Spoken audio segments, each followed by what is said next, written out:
જય સ્વામિનારાયણ.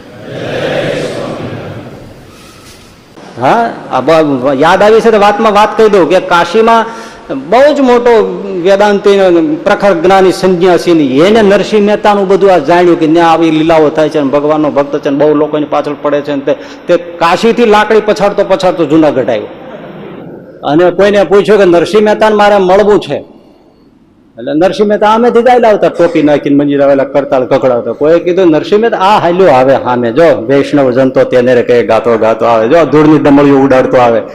અને સંન્યાસી સામે ગયા નરસિંહ મહેતાની ભેટ. નરસિંહ મહેતા દંડોત કર્યા, પગે લાગ્યા, બરે ટોપી ઉતારીને કરતાલ એક બાજુ મૂકી, મારા તો મહાભાગ્ય ધન્ય ભાગ્ય સાધુ પુરુષ આંગણે પધારે આળોટવા માંડ્યા તો શેરીમાં.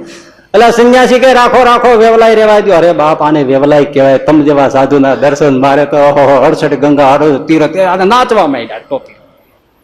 ભાઈ વાત સાંભળ પેલા. હા કેવું બાપા? જ્ઞાન શ્રેષ્ઠ છે અને તમે ભક્તિને શ્રેષ્ઠ કહો છો તો એ સાચું છે? મહારાજ સાચું ન હોય તો કાશીથી તમે અહીં છે આવો.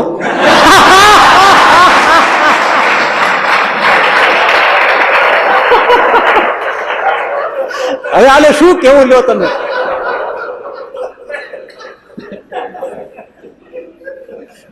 ગયા તે ગયા સંન્યાસ. એટલે કહું છું કાચા માનવા નહીં, ઓછા માનવા નહીં, રૂપ ના પ્યાસી.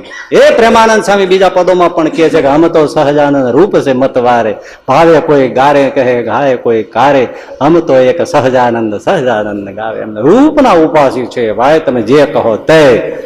કારણ કે આ રૂપના ઓછી પ્રાપ્તિ એ નથી અને સ્વાદ પણ બેવડો છે.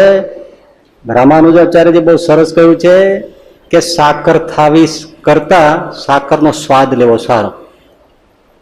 સાકર થવું સારું કે સાકરનો સ્વાદ લેવો સારો? હા, એમ બ્રહ્મરૂપ કેવળ થઈ જવું એ સાકર થઈ ગયા જેવું છે, પણ બ્રહ્મરૂપ થયા પછી પરબ્રહ્મનો જે સ્વાદ લેવો ને એમાં જ મજા છે. એ આ ભક્તિ માર્ગ છે.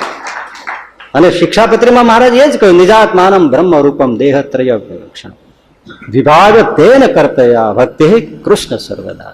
બ્રહ્મરૂપ થઈને અરે વચનામૃતમાં તો મહારાજે ત્યાં સુધી કહ્યું છે કે ખરેખર ભક્તિનો આસ્વાદ અને અધિકાર જ બ્રહ્મરૂપ થયા પછી જ મળે છે.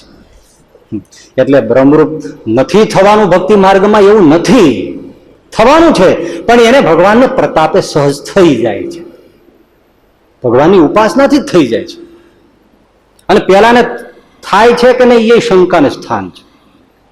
એ ઘણો આખો જુદો ચર્ચાનો વિષય છે.